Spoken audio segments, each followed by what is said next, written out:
Welcome back, my dear viewers. Our main topic today in Cairo local time, we are going to discuss education and ways of developing it, and also the technical education. To discuss this topic, we have the pleasure to host in Nile TV studio in our program Cairo local time, Dr. Halla Sleit, who is the head of Egyptian British Assembly for Education. Welcome, Dr. Halla. Hello. Thank you very much for joining us. Thank you very much for the invitation. You have raised the initiative of education as a national security. So could you shed more light about this initiative? Sure. We started about, in particular, I've been thinking about this since 2011, but we seriously started 2 years ago, exactly 2 years ago, thinking in education in a wider sense, in actual fact, reflecting on what's going on the Egyptian street, looking at the terrorist attack, looking at the violence in the street. And I have been really thinking critically about the current situation, and I came to a firm conclusion that's all behind all what we are suffering from currently is a lack of education. So I have been thinking in education in a wider sense. Education, in my view, and that's where really comes in our initiative and what makes the initiative distinguish from other initiatives in actual fact, that education is not only a school and a university. Education in a wider sense is a society. It's a culture. It's a way of living. Journalism is education. Media is education. TV is education. Art is education. So we are really trying to send our voice to the political power in Egypt that we like education to be taken in a wider sense, not only as a school or a university. So Egypt to consider education as a national security project. So, this means that your initiative tackles the idea that education is very important in building the future of a country. Absolutely. We look at education as a way of living in actual fact. Yes. So therefore, we strongly believe education is not about pupils, it's not about textbooks, it's not about syllabus, it's not about schools or even higher education. If we really like seriously to consider education and to look after education and to improve education, it has to be taken in a wider meaning and a wider sense, to look at education as a mean of living, as a way of living. And therefore, all areas of society, all sectors of the country and the state, it has really to consider education as part of it. Yes, of course. And I'd like to ask you, does the developing education differs from in developing countries rather than advanced one? Certainly, there is a big difference between how education is perceived in developed advanced countries and how perceived in our countries or developing countries. I think to make things much easier and to clarify it, we need to understand, is education is a mean or a tool or an aim? So for developed countries, they look at education as a mean, as a tool for a better life, for a better human being. It isn't an aim itself. I think the problem we currently experience in our country that we look at education as an aim, as a destination. Education is not an aim. Education is a mean to achieve or to fulfill an aim. And this is a big difference between educational policies in advanced countries and educational policies in developing countries. So how do you evaluate or view the classification of kinds of education in Egypt? I mean, there are national schools, international schools, American system, British system. How do you read this, and how does this result in building the character of an Egyptian citizen? Oh, sure. I mean, let me express myself more. I mean, all these people are going to meet at the end. For example, we're working here in the TV building. So we have people who were graduated from international schools and national schools, and people who learned foreign, languages, and others who do not. So all these people will meet at the end and deal with each other in the streets, in the clubs, in the ministry they are working in. So. Right. At the beginning, we need to look at education as perhaps the only tool to regenerate any society. Yes. What we currently experience here in Egypt, uneven distribution of knowledge, not only in wealth, and uneven distribution of education. So what really resulted the policies in the last 30, 40 years in education in Egypt, that you currently have two-tier system in Egypt. You have the privileged one who they will go to private schools, international schools, national schools, who are able to afford to pay for private education.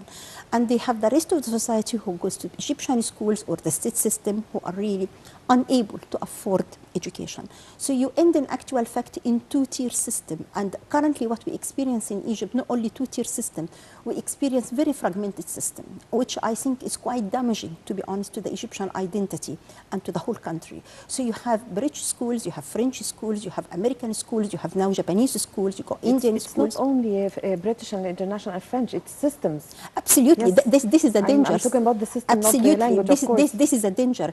And that's what I really like to clarify. So back in England, for example, we have private schools, but the system is a British system. The syllabus is a British syllabus. Yes. Therefore, this is the big difference between having a private sector in England and having a private sector in Egypt. The danger is that you go foreign schools, but they teach different systems from the British system, from the Egyptian system. So you end in a very fragmented system in actual fact. And this is what we experience currently in Egypt. And the private sector in Egypt is not properly regulated by the government. So you end with every system doing their own things. Yes. You got the British school, they teach the British syllabus and the British system. The American, they follow the American system. So, but there's regulations, of course. But it's not tight enough. Say, it's very dangerous in one country to have all those kind of system, because at the end, what you like to produce the Egyptian citizen, not a British citizen, yes, not an American citizen. Yes, so what we desperately need to go back to the Egyptian education. I got you. You would like to take the experience of other countries, absolutely. But to build an Egyptian character. Absolutely, absolutely. Yes. Like in our days, private schools, they were really quite the minority of the minority who went to private schools, and unfortunately, they were the failing ones. We were very proud of the fact that we went to state schools, we went to state university. That was a pride in my time. Situation now is completely different, being turned upside down. Yes. So the experience of foreign countries or advanced countries, they take very good consideration of the education, and all people can be educated in and pay very few. Absolutely, education. I talk about England. That's where my experience is. I think the whole Europe. The whole Europe, but yes, education there is free till the age of 18. Yes, it's available to everybody. That's why I'm totally against. What about the syllabus? Do they all have the same syllabus? We have the British syllabus. This is very good. Very minor variation between one syllabus and another. Very minor variation, yes. Because we don't have a centralized. This is very important, because this is going to merge and get the society. Absolutely. So you end really with unified society. Yes. Okay. You end with a British citizen, a British human being, not somebody who completely distorted in the identity, for example, or their way of thinking, because all of them, they follow only one system. So that's back in advanced countries. Here, the situation is completely different, yes. Because you go tens of systems. Which one you are going to follow? Which one is the best for us? I think personally, neither of them is the best for us. We need to get back to the Egyptian system. So why don't we have this system in Egypt? Is it hard, or what are the steps to reach this system? I think if we talk about improving education, and we are serious about improving education, you need first to have a vision. What you really want from education. We need to have a discussion among ourselves as a society. What's exactly education for? As I said, education is a tool. It's a mean to fulfill something, to achieve something. So we need to define the aims of education, what we exactly trying to achieve by education. This number one, we need to have clear vision, and the vision not only on the top, it has to be disseminated across the whole society, the Egyptian society. Number two, I think it's quite important to have a strong political power, to believe that the only way forward for us is education, and seriously to believe that education is a forthcoming national security project for Egypt. Having fulfilled these two important items, the vision and the political power, we can talk after that about devising a strategy to really rectify the human being, to rebuild the human being, and not only via schools and universities, but as I said, via other sectors which will impact on human beings' education, like media, like art, like journalism. So we need to have a strategy, and every sector after of the economy or the state will have to find where they can contribute and how they can contribute to this strategy. Now we're going to watch a report about technical education. Sure, yeah. Yes. Amid state efforts to develop the automobile industry as a foundation of the national economy, which can contribute greatly to the development of car industry in the coming years and could be benefiting from the experience of other countries such as Morocco and South Africa, which managed to boost their economies through the automotive assembly industry. Rifat Masrouga, the honorary chairperson of the Automotive Marketing Information Council, said that the Egyptian auto market lacks efficient technical schools which could create a highly skilled generation for the automotive sector, similar to other sectors such as textiles. Masrouga added that the shortage of the technical school came as a result of the lack of a real automotive manufacturing in Egypt, along with the high cost of establishing special technical schools, as they require expensive, sophisticated machines, which add to the burden on the Ministry of Education's budget. He noted that the state should focus on the automotive assembly industry rather than the manufacturing of auto components, which is difficult for the Egyptian market in light of the current economic condition. Meanwhile, Ahmed El-Giyoushi, Deputy Minister of Education and Technical Education, said that Egypt has 149 industrial high schools which have special automotive departments. He added that these schools do not provide automotive industry training to their students because Egypt has no real automotive industry. Therefore, the technical schools provide only auto maintenance and assembly training in cooperation with some major auto agents in the local market. According to El-Giyoushi, the ministry currently depends on international grants and training centers in private factories. He noted that the car maintenance training center in Shubra was established due to the cooperation between Egypt and South Korea.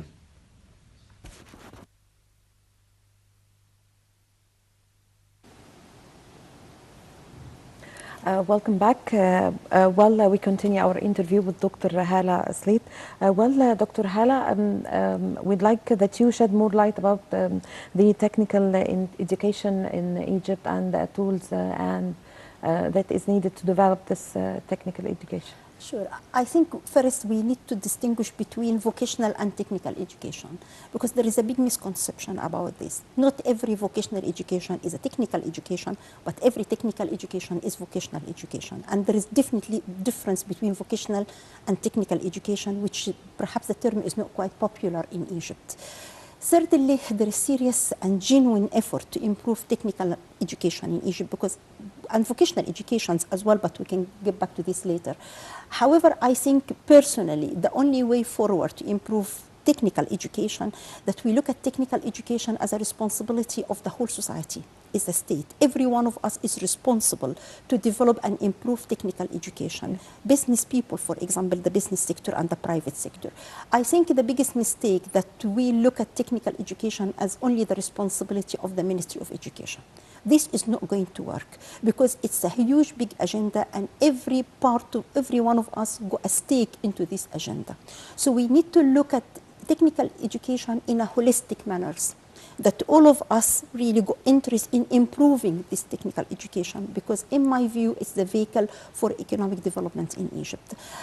I think if we are going to judge technical education in Egypt, I don't want to be unfair or pessimistic, but trying to be realistic, let's look at the outcome.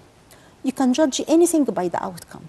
And if you look at the outcome and what technical education produces in Egypt, I think it's more important for working field when you absolutely, but you lost your economic competitiveness. Yes. You are at the end of the rank, unfortunately. Yes. And this is due to poor skills, poor training, it's not well funded, there is incoherent strategy to tackle problems in technical education. So if we judge really the quality of technical education by outcome, unfortunately the results will be against us.